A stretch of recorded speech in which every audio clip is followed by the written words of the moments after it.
নমস্কার বন্ধুরা, বাংলা বার্তায় আপনাদের স্বাগত। আরজিকর ঘটনায় উত্তাল হয়ে রয়েছে বাংলা এবং এই মামলা গিয়েছে হাইকোর্টে। সেখানে সিবিআইয়ের তদন্তের নির্দেশ দেওয়া হয় রাজ্যের শাসককে।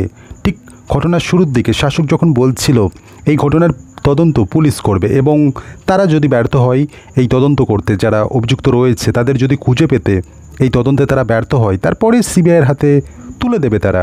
এটা শাসকও মেনে নিয়েছিল। ঠিক তারপরেই হাইকোর্টে মামলা হয় এবং হাইকোর্টের তরফে প্রশ্ন একাধিক তোলা হয় যে এই ঘটনায় কেন দেরি করা হচ্ছে সিবিআইয়ের হাতে তদন্ত তুলে দিতে, বা যারা ডাক্তারি পড়ুয়া ছিল, আন্দোলনরত পড়ুয়া, তারাও এই দাবিটা করেছিল। শাসক যখন বলছে এই ঘটনা তদন্ত আরও কিছুটা অপেক্ষা করতে হবে মানুষকে, এই ঘটনা তদন্ত তখনই সিবিআই করবে। যখন রাজ্যের শাসক প্রশাসন এই তদন্ত করতে ব্যর্থ হবে ঠিক তখনই তারা হ্যান্ডওভার করবে সিবিআইকে। এই বিষয়েই প্রশ্ন তুলেছিল রাজ্যের পড়ুয়ারা, যারা আন্দোলনরত পড়ুয়া ছিল, ডাক্তারি পড়ুয়ারা, এবং বিরোধীদের পক্ষ থেকেও এই অভিযোগটাই তোলা হচ্ছিল। কেন দেরি করা হচ্ছে তদন্তে, কেন দেরি করা হচ্ছে, কেন এই তদন্ত ভার সিবিআইয়ের হাতে তুলে দেওয়া হচ্ছে না। এই সমস্ত কিছুর মাঝেই আরজিকর কাণ্ডের মামলায় স্বতঃপ্রণোদিতভাবে হস্তক্ষেপ করে সুপ্রিম কোর্ট। এই মামলার শুনানি ছিল মঙ্গলবার সুপ্রিম কোর্টে এবং প্রধান বিচারপতির বেঞ্চে এই মামলার শুনানি ছিল এবং সেখানেই বড় নির্দেশ দিলেন প্রধান বিচারপতির বেঞ্চ।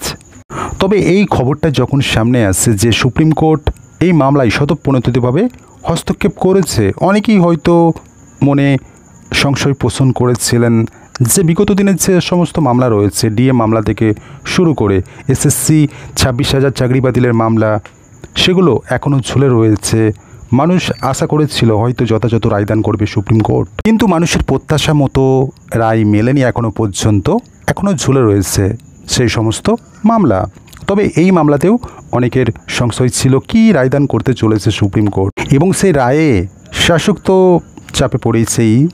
এই ঘটনার সাথে মিশে রয়েছে সারা দেশের মানুষের আবেগ, এবং সেখানে এমনই একটা কড়া রায়দান করবেন বা কড়া নির্দেশ দেবেন রাজ্যের শাসককে, এটা হওয়ারই ছিল এবং যথাযথ ব্যবস্থা নিয়েছেন প্রধান বিচারপতি। প্রধান বিচারপতি রাজ্যের শাসকের উদ্দেশ্যে প্রশ্ন করেছেন একাধিক।